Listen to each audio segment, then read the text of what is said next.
Okay, this particular problem comes from section 5.7, which is different types of word problems, and some of them are including some factoring. This particular problem includes the Pythagorean theorem. So I'm going to read the problem to you, and then we're going to draw our picture. And a lot of times drawing a picture will help with solving these problems. Okay, this is problem number 83 on page 380 in your textbook. This is: a tree is supported by a wire anchored in the ground 15 feet from its base. All right, so we have this tree, and it's supported by a wire that's attached to the ground.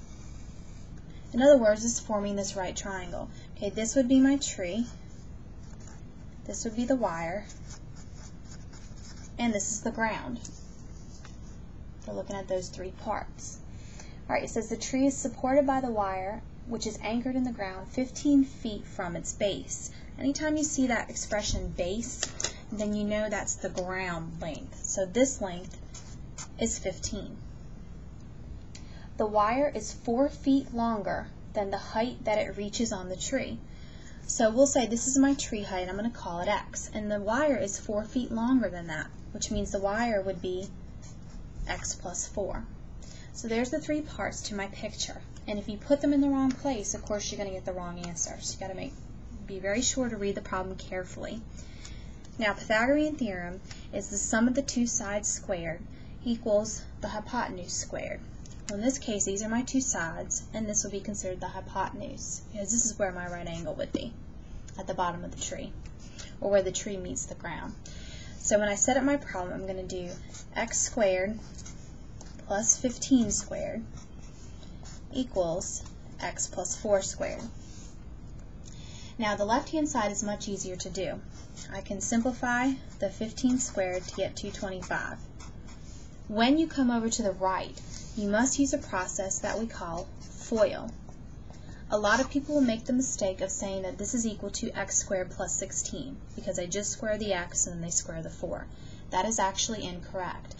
What this is telling you to do is to multiply this out twice. So I'm going to come up here, and x plus 4 squared means x plus 4 times x plus 4. And that's what you're actually doing.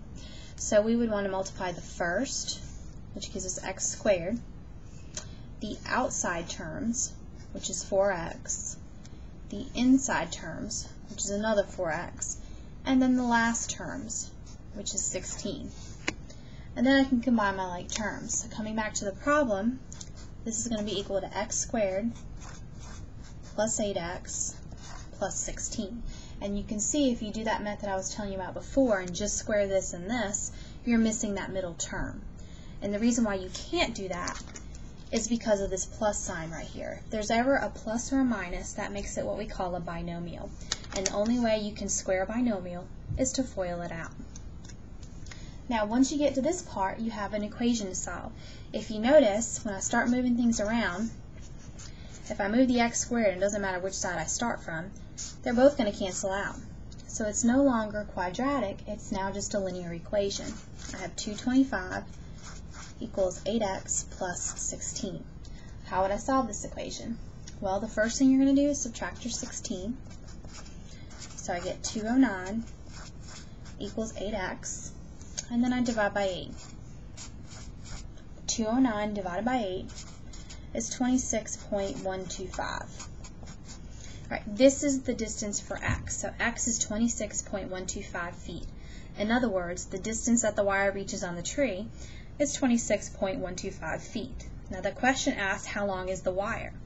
Well, we know the wire is 4 feet more than this. So to get my final answer, I'm going to take x and I'm going to add 4 to it. So my answer is going to be 30.125 feet. This is the length of the wire, 30.125 feet.